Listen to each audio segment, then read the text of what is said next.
ओम नमो भगवते वासुदेवाय नमः। एक बार यह कहते हुए घूम रहे थे कि मैं दुर्वासा हूँ, मुझे निवास करने के लिए एक स्थान चाहिए, परंतु याद रखना मुझे तनिक से भी अपराध पर क्रोध आ जाता है। भला जानबूझकर कौन विपत्ति बुलाने लगा। तीनों लोकों में किसी ने भी अपने यहाँ रहने का साहस नहीं किया। अंत में घूमते घूमते श्री द्वारका पहुँचे। सबके पराश्रम भगवान श्री कृष्ण इन्हें आदरपूर्वक बुलाकर अपने निज सदन में वास दिया। कभी तो यह हजारों मूर्तियों का भोजन अकेले ही खा जाते, कभी एक बालक की तरह थोड़ा पाकर ही रह जाते थे, कभी दिन में बाहर निकल जाते तो दिन भर लौटते ही नहीं, भोजन धरा ही रह जाता था। कभी आधी रात को भोजन मांगते। सर्वप्रथम प्रभु ने सर्व व्यवस्था की। एक दिन इन्होंने अपने ठहरने के लिए स्थान में आग लगा दी। सब कुछ जलकर भस्म हो गया और अपने दौड़े दौड़े श्री कृष्ण के पास आकर बोले, मैं अभी अभी खीर खाना चाहता हूँ। श्री कृष्ण का संकेत पाते ही महारानी श्री रुक्मणी जी तुरंत स्वर्ण थाल में खीर परोस कर लाई।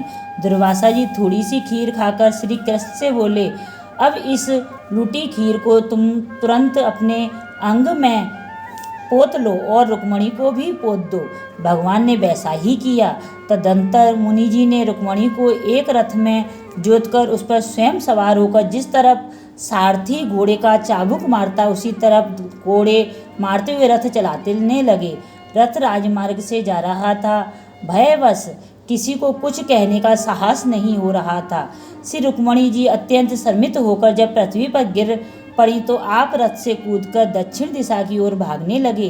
पीछे पीछे श्री कृष्ण भी दौड़े और कहते जा रहे थे कि भगवान प्रसन्न होइए, भगवान प्रसन्न होइए। तब दुर्वासा खड़े हो गए और बोले, वासुदेव, तुमने क्रोध को जीत लिया है। अब मैं तुमको प्रसन्न होकर वर देता हूँ कि तुम संपूर्ण विश्व को प्रिय होगे, तुम्हारी अच्छ क्रांति होगी। तुमने पूरे शरीर में खीर लगाई है, अतः तुम्हारा शरीर समस्त अस्त्र शास्त्रों से अभेद रहेगा। किंतु तुमने पैर के तलवे में खीर क्यों नहीं लगाई?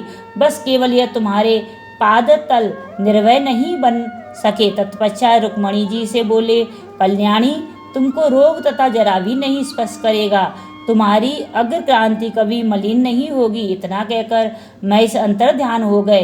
श्री रुक्मणी जी को साथ लेकर श्री कृष्ण आए तो देखा कि मुनि के द्वारा जलाई अथवा नष्ट की हुई सभी वस्तुएं सुरक्षित हैं। ऐसे ही आपके अनेकों चरित्र हैं। जय जय श्री राधे, जय जय श्री राधे, जय जय श्री राधा।